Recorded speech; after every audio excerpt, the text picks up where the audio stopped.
All right, hi everybody. I am just going to kind of do a brief overview on how and what I've done in the past for a Super Bowl fundraiser. And really, this kind of just depends on how involved with Super Bowl you and your family and friends are, or how much you really want to do this. Again, this is something that you would just do on your own, and then you would donate the money that was raised for, from the squares to, the program or the chair account. So again, this is something you do completely on your own. It's not technically sponsored, by our program, but it is a good way, especially if you really like football, to kind of raise some money and have some fun. So let me show you. I tend to do 100 square grid. So if you want to message me, I can send you all of this stuff, or I could probably post it as well. But I usually choose to try to fill out 100 square boards. So it's 10 by 10. And you don't have to have a board this large if you don't think you can fill all the squares. But again, the nice thing about this is you can kind of pick and choose how much money you want to have go towards, your donation as well as to the winners. And I'll show you, like I said, what I do. But again, you don't have to have a board this big. If I go over here, this is an example of a 50 square board instead of 100, and it's a lot less to fill out. So you don't need as many people or as much money. But again, you can kind of price out your squares the way you want. So I try to do this as a 50-50, where I collect $10 a square. So $10 a square times 100 squares is $1,000. And then what I do is 500 of that I donate back to the program. And then the other 500 I divvy out between the 4 quarters. Now, one sec. Okay, so I realized I wanted to show some numbers so we can kind of see. So $10 a square times 100 squares, is $1,000.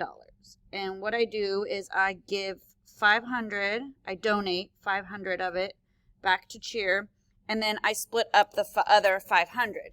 Again, all of this, because this is kind of how you want to do it, can be done in many different ways. You could do $5 a square, and then it would be $500, and you could do $250 that you donate and $250 paid out. Again, it's kind of up to you how you want to manipulate it. There's so many different ways of.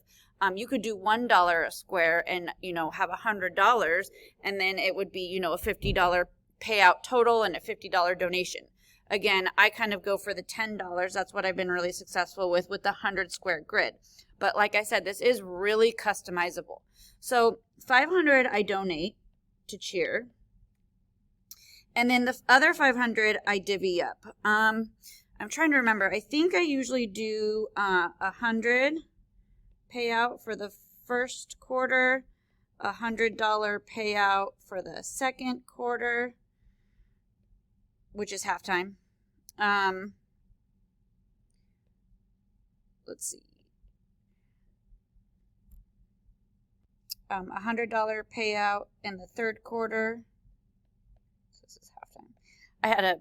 I totally forgot what I gave last year. And then I think I do 200 for the final score.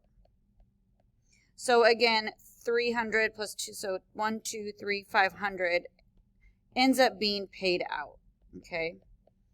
Now, again, you can adjust this however you want. I mean, you could have the majority that you're donating and have a lot smaller payouts. But of course, people will be more likely to kind of participate if you have decent payouts. So basically, $5 of their $10 gets donated by you to cheer. Now, there's no way for me to monitor this, so it's up to you that if you do something like this, that you're going to be turning in, and donating the money on your own behalf to the program.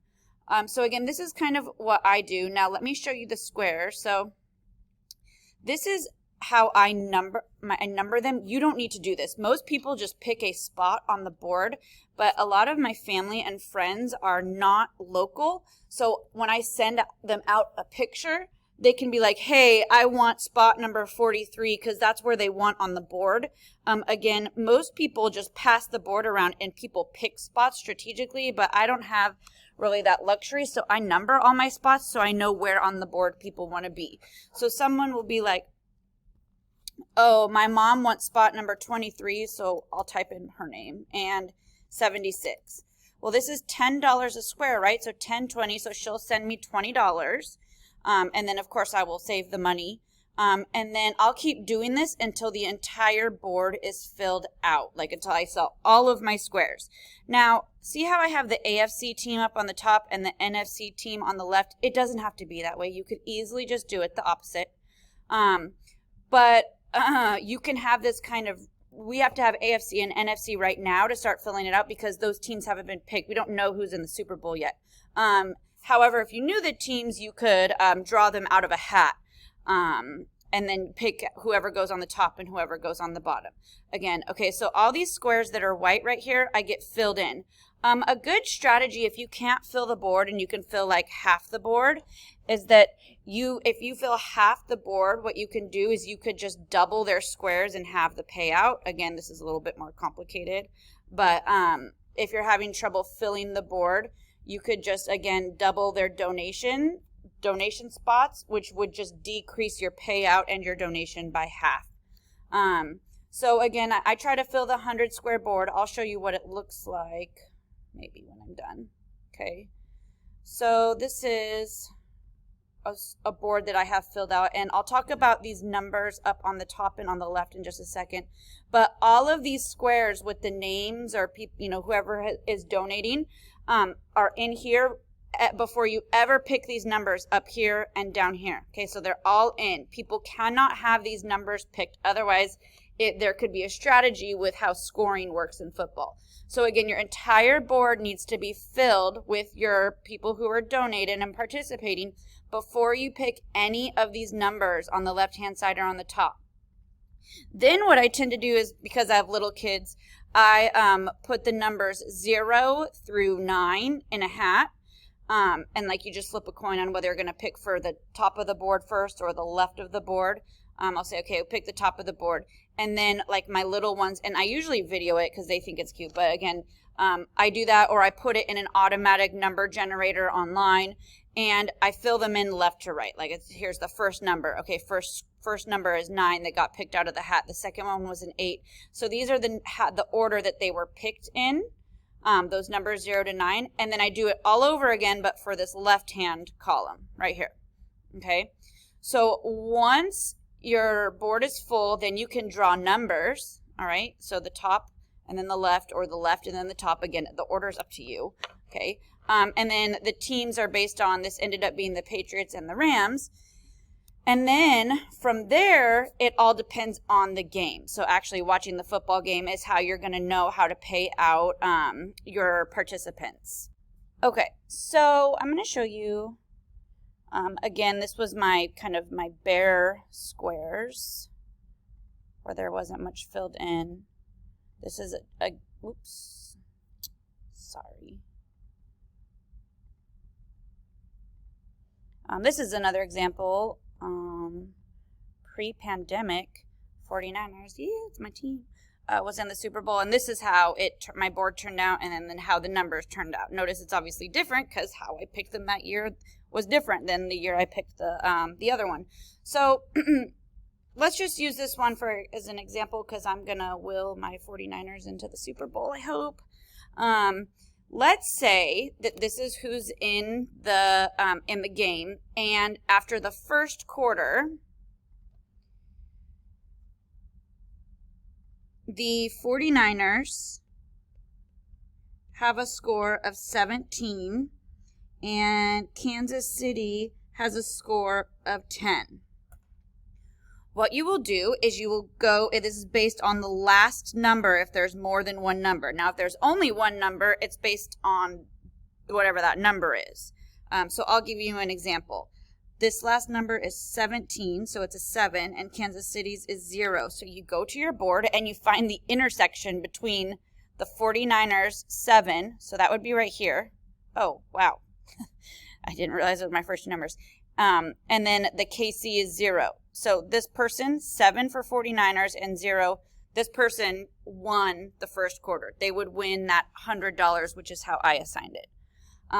Let's say the 49ers instead in the first quarter were 3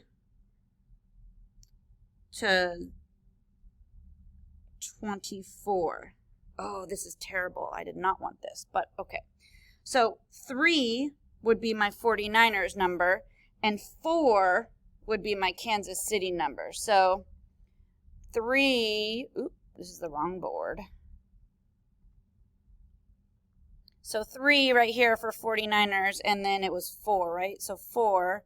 So the intersection between 3 and 4 is this person. So this person would have won that, whatever that amount of money it was, based on what I designated it. Again, I designate $100 every single quarter, and then final score at the end was a $200 winner.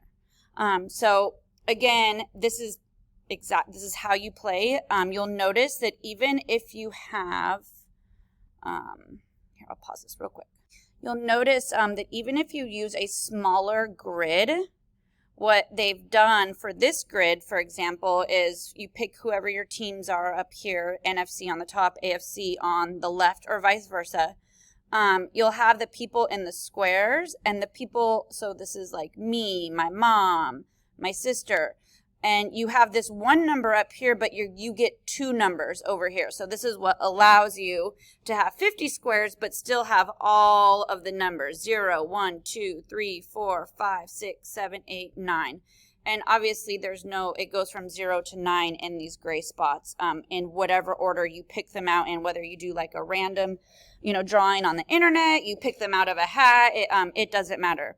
But again, there's a lot of ways to manipulate this to make it more comfortable based on how many you think you can, how many spots you think you can get rid of. I know some people do crazy boards where they do like $100 squares, which also then means, right, that you have a huge payout potentially. If you have people and friends like that, then I would say go for it. I don't, so that's why I do $10 squares. And then, yeah, I personally collect the money via Venmo, and then I keep the money in my Venmo to Venmo back to people, the winners who win out, and then I write the check myself and make it out to Marina High School, and I donate that to the program on my end. And again, it's not a cheer affiliated, it's me as a person doing the fundraiser, I guess, myself as a person, and then just donating it to cheer on my own.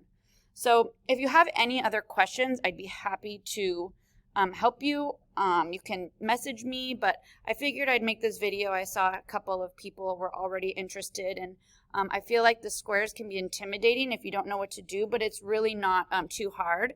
So hopefully this video helped explain how to do a Super Bowl square, personal fundraiser. All right.